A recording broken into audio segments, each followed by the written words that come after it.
Los países te preguntan, bueno, ¿qué tengo que hacer para tener menos de 60 muertos por millón de habitantes? ¿Cómo lo hago? Dime cómo lo hago, ¿no? Está muy bien, insisto, la educación vial, pero es que lo quiero en 3 años, en 4 años, tener una factura, entregarla a mi sociedad, a la sociedad, ¡pum!, menos de un 20-30%. Quiero estar entre estos países, ¿no? El componente es el sistema de fiscalización eficiente. Este es el componente rápido, el que cambia, el que en todos los países, cuando se pone en marcha, aporta en 2, 3, 4, 5 años un 40% menos de la reducción. No nos engañemos, ¿no? Y antes lo explicaba muy bien Pera, el miedo al gendarme, ¿no?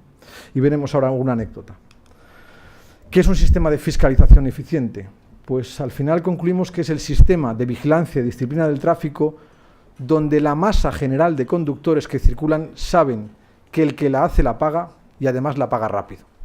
No, insisto, no vamos a 1, 2, 3, 4, 500 conductores que son los mega infractores, vamos a toda la masa general de la población que sabe que hay unas reglas que tiene que cumplir, ¿no? En definitiva, en resumen, es aquel sistema de vigilancia y disciplina del tráfico donde la masa general de conductores que circulan lo hacen con SCV, con sensación de control en la vía. Esto es lo que marca la diferencia entre un país donde hay muertos en una autopista y con la misma autopista en otro país donde no hay muertos en una autopista. Por lo tanto, lo discuto mucho con las concesionarias de autopistas. Las autopistas son las mismas en muchas ocasiones, pero colocadas en países diferentes. ¿Por qué aquí tengo 100 muertos por millón de habitantes y aquí tengo 50? Los conductores circulan con SCV, con sensación de control en la vía. La fórmula es relativamente sencilla, pero relativamente o fácilmente compleja, ¿no? Mejores infracciones procesadas, formato de procesación de todas las infracciones, modo de procesamiento de las infracciones, mejora los comportamientos, disminuye la sensación de impunidad y automáticamente reducen los fallecidos. Es matemático, ¿no? Ha ocurrido en todos los países y va a seguir ocurriendo en aquellos que quieran avanzar de un modo rápido, ¿no? La fórmula del dispositivo, insisto, SCV, sensación de control en la vía. Las herramientas para ese éxito público en la fiscalización, bueno, pues nosotros llamamos el puzzle de la fiscalización eficiente, ¿no? Una norma usable. Somos latinos y tenemos tendencia a aprobar normas que luego no se cumplen. No. Tenemos que aprobar normas que se usen, razonables y cumplibles.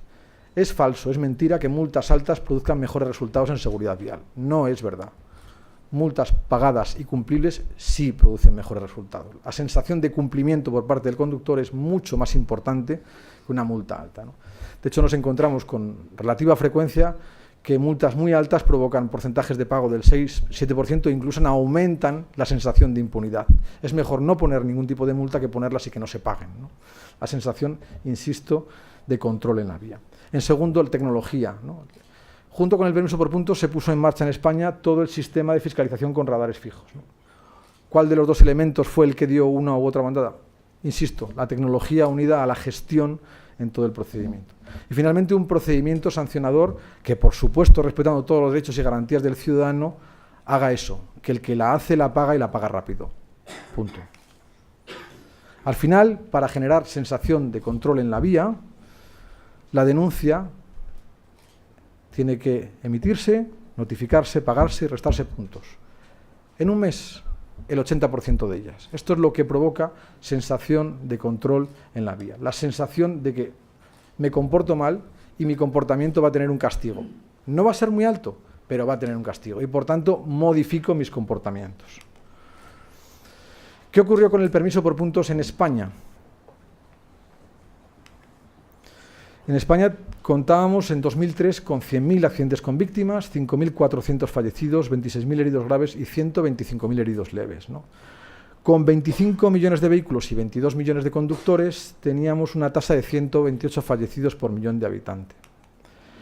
Nos encontrábamos fuera de la zona de los países con SCV, con sensación de control en la vía. Todos estos países, insisto, tenían gestionada la fiscalización eficiente de su población, por tanto se comportaban. Y nosotros estábamos fuera, estábamos incluso con los países recién incorporados a la Unión Europea y no cerca de los países que por desarrollo económico deberíamos estar. La media eran 100 fallecidos por millón de habitantes, ¿no?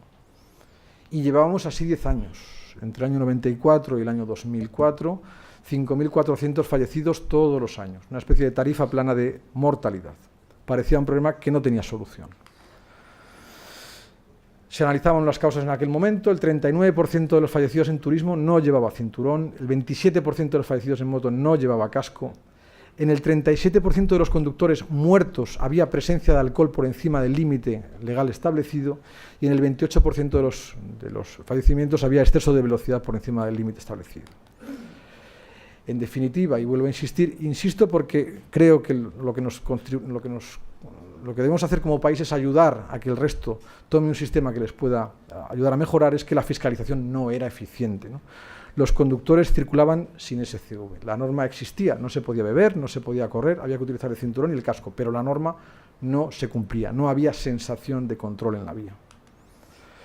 Algunas claves, para no entrar en grandes debates o disquisiciones jurídicas de todo aquello, bueno, pues el permiso por puntos distinguía a los países con buenos resultados en Europa.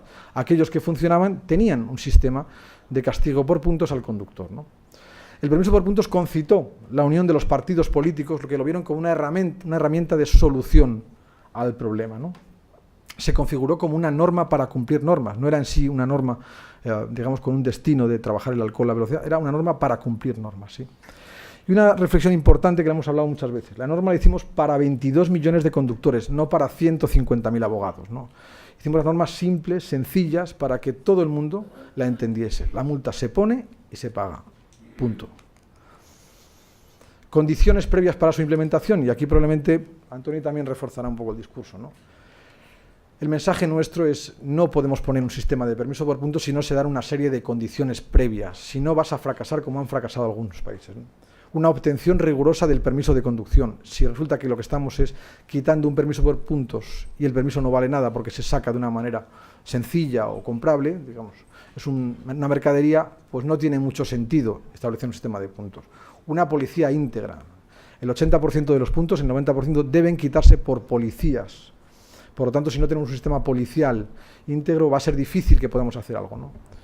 Un control electrónico y masivo de la velocidad. Insisto que al mismo tiempo que se pone en marcha el permiso por puntos, se pone en España el sistema de radares fijos con la sensación de control en la autopista, ¿no?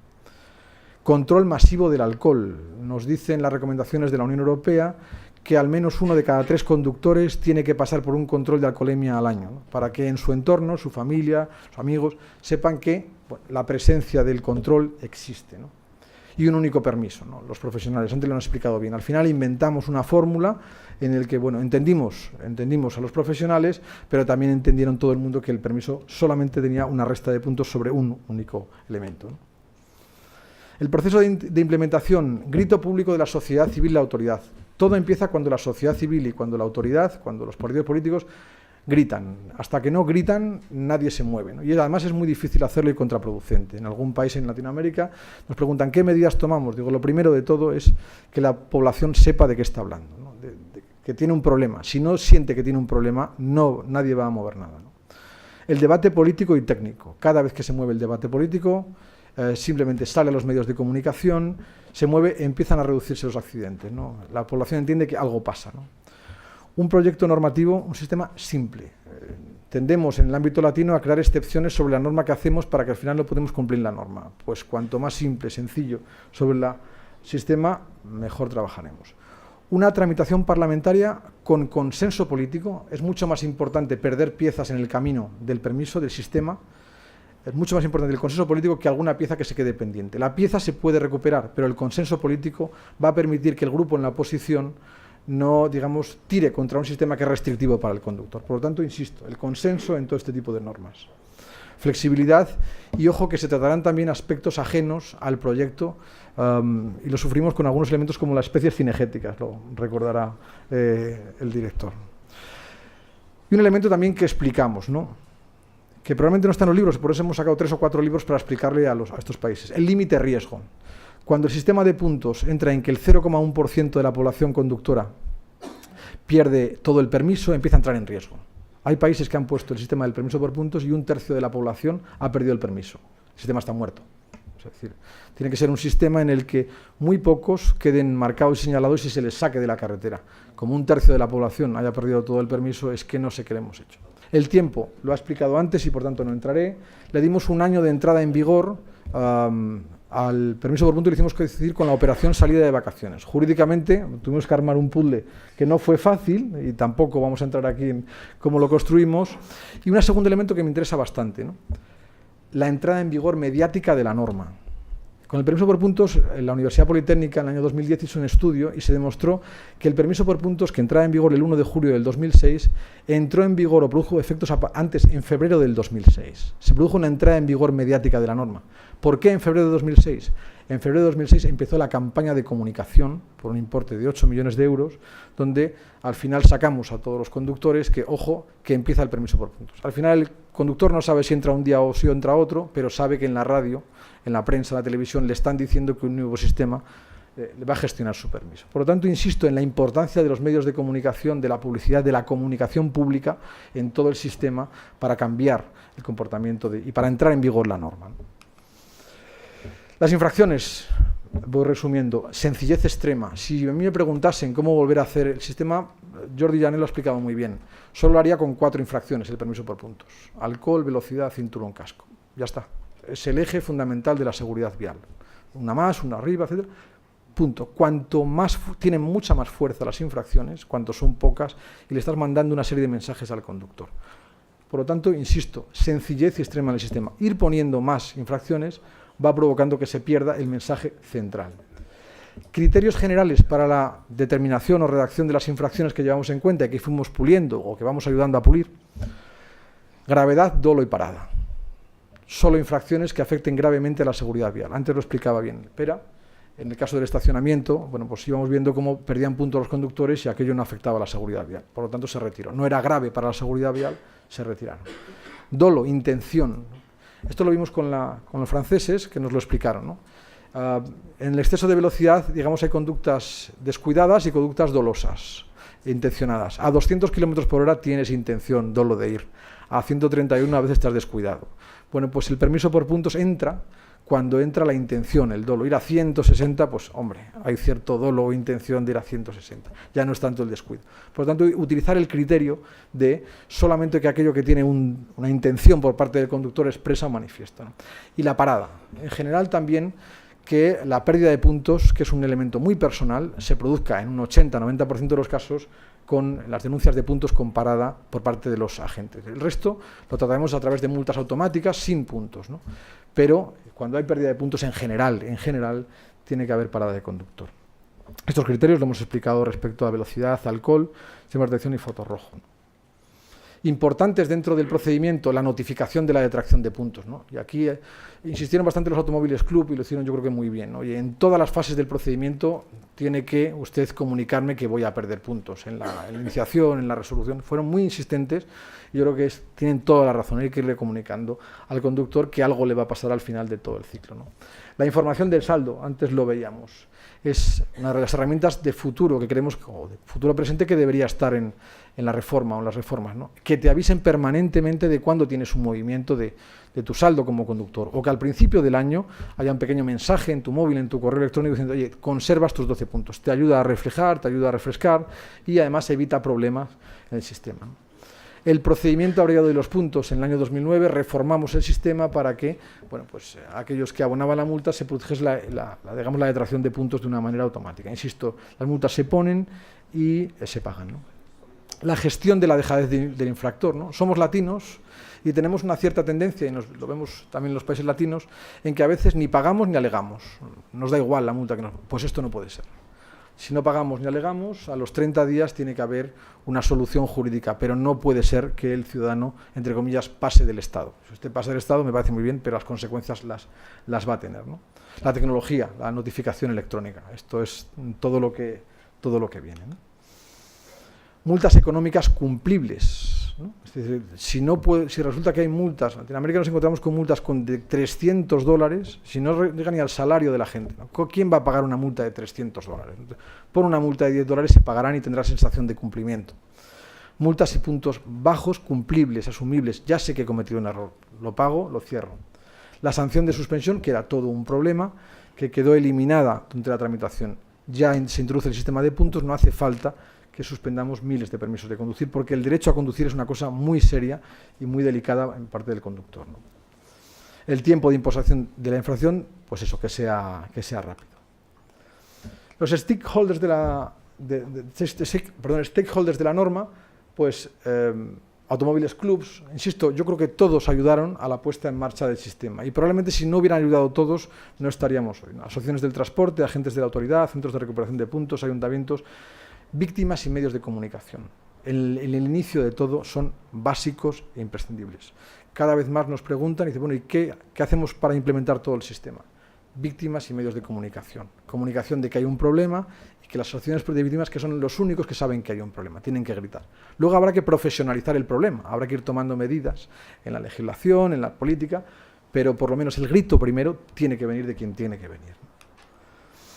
Al final, insisto, con todo lo que se puso en marcha, y es lo que queremos explicar, lo que se produjo fue un cambio de comportamiento de los conductores y como consecuencia del cambio de comportamiento de los conductores, resultados numéricos, ¿no? Esta es la secuencia de las medidas o del sistema, ¿no? Cambios de comportamiento de los conductores entre el 2001 y el 2011 que empezamos a circular con SCV, con sensación de control en la vía, ¿no? Porque las normas, insisto, existían ya, había que utilizar el cinturón, no se podía beber, no se podía correr. En 2001, porcentaje de uso del cinturón de seguridad del 79%. En 2011, con sensación de control en la vía, el 97%. Alcohol, 5% de conductores iban borrachos en el 2001, 1,8% en 2011. Velocidad, por encima de los 150 km por hora circulaban el 6% de los conductores en 2001, en 2011 el 0,6%. Insisto, sensación de control en la vía. Y al final los resultados numéricos acabaron, que es que empezaron a reducirse los fallecidos. Dejamos de beber, dejamos de correr, utilizamos el cinturón y utilizamos el casco. Y al final, entre comillas, tan sencillo como eso, dejamos de matarnos, ¿no? Insisto, con sensación de control en la vía, sin sensación de control en la vía. Esta es la diferencia. Muchas concesionarias de autopistas nos lo preguntan, ¿no? Dicen, bueno, si es que las autopistas son iguales en un sitio o en otro, ¿cuál es la diferencia entre un sitio y otro? Termino con una serie de anécdotas y curiosidades porque las conclusiones, bueno, estarán al final de la jornada. Algunas curiosidades. Una de las enmiendas de Coalición Canaria decía que en vez de 12 teníamos que tener 18 puntos. ¿Va? Finalmente no se aprobó, pero bueno, que sepamos que esta fue una de las propuestas de Coalición Canaria. Segundo, una disposición adicional que se aprobó, pero me parece que no se ha cumplido, que decía que en el plazo de un año se integrarían en un solo documento el permiso de conducir y el permiso del DNI. No sé ustedes, pero yo creo que no lo tengo. O sea, y algo me dice que no lo vamos a tener, ¿no? Típica norma puesta en marcha, Carlos lo recuerda, que no es cumplible. Bueno, en fin, entre comillas, estos fueron peajes que tuvimos que pasar para que nos aprobasen la ley del permiso por puntos. También interesante la de Coalición Canaria. Como no tenían trenes, pidieron una enmienda en que decía que en las Islas Baleares y en Canarias el saldo sería de 24 puntos. Era razonable. Era razonable. El director no quiso, yo se los hubiera dado, pero 24 puntos porque no tengo transporte. Alguna anécdota personal. El lugar y las personas. Cuando explicaban el director que mesa y mantel entre políticos, periodistas, muy bien la fiesta, está muy bien, pero luego a alguien se le ocurría que había que pensar algo. ¿Dónde se hacía todo ese algo? ¿Dónde se producía todo ese algo? En un pueblo que se llama Pedraza, en Segovia. Pueblo pequeñito, en Pedraza, fue la fábrica de todas las normas que se producen, y especialmente del permiso por puntos. Algunos de los actores están ahí presentes, Mariano Fernández, Fernando Muñoz, Amparo, fueron los que realmente le pusieron redacción a todas las ideas de la mesa y mantel, que está muy bien, insisto, pero que luego había que hacer arquitectura jurídica con todo aquello. Y hasta detalles, un hotel, el Hotel de la Villa, y bueno, pues el restaurante donde al final de la jornada pues bebías lo que podías para intentar olvidar casi 12 horas de pensar en el permiso por puntos. Bueno, también alguna anécdota. No sabíamos si iba a tener resultados o no en mayo del 2005, ¿verdad? ¿Os acordáis que en mayo del 2005 el permiso por puntos había que aprobarlo, pero no sabíamos que iba a reducir algo la siniestralidad, pero tampoco teníamos bien claro el volumen. Algunos ya buscaban trabajo, ¿no? No sé si lo conocéis, ¿eh? Antoni no lo ve, pero bueno, luego lo verá. Se necesita piloto con licencia, hombre, de lo suyo, pues. Y un artículo que lo resume bastante bien, ¿no? Y que algunos se acordarán. En una campaña de verano, el director de tráfico salió diciendo que lo más importante cuando estés en la carretera es que tú veas a la Guardia Civil y dice, alto, la he cagado. Al día siguiente, bueno, pues Fernando Onega, con la sátira que le caracteriza, escribió un artículo que se llama Desde la corte, ¿no? Y está bien porque voy a leer el último párrafo que dice el artículo, ¿no? Dice, en ese la he cagado se esconde toda una filosofía. La filosofía de la rendición incondicional ante el guardia. La aceptación íntima del error, sin posibilidad de recurso. El reconocimiento de la suprema razón de la autoridad frente al infractor. El conductor no merece siquiera el beneficio de la duda. Solo le corresponde la función evacuatoria, decían. El guardia y el coche de camuflaje son el laxante. De aquí en adelante hay que salir a la carretera con calzoncillos de repuesto. No sea que se cumpla el vaticinio del director general. Cuando hablamos de grito público de la autoridad, pues llevaba algún elemento de estos. Y termino con un detalle un poco emocional, probablemente para los que estamos aquí, algunos de los que estamos aquí.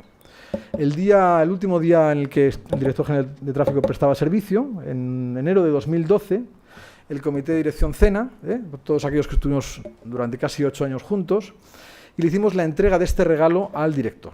Diseñamos una estatua, son 2 posalibros, en el que se ven que separan la parte cristal, la parte negra, en la que aparecen en cada uno de los años la reducción de víctimas de accidentes de tráfico, ¿no? Digamos, este es el Excel, digamos, de lo que pasó entre el 2004 y el 2012, ¿no? Entonces fue el regalo que le hizo él. Lo tiene escondido, no lo saca, de vez en cuando le pedimos, pero no lo saca porque, bueno, es el regalo que decía. El trabajo de todos decía la vida de muchos. Y termino con lo que decía aquella leyenda, ¿no? Que decía, y aún mucho por hacer. Gracias, director, 12.200 gracias. 12.200 personas que no habían muerto en la carretera. Muchas gracias.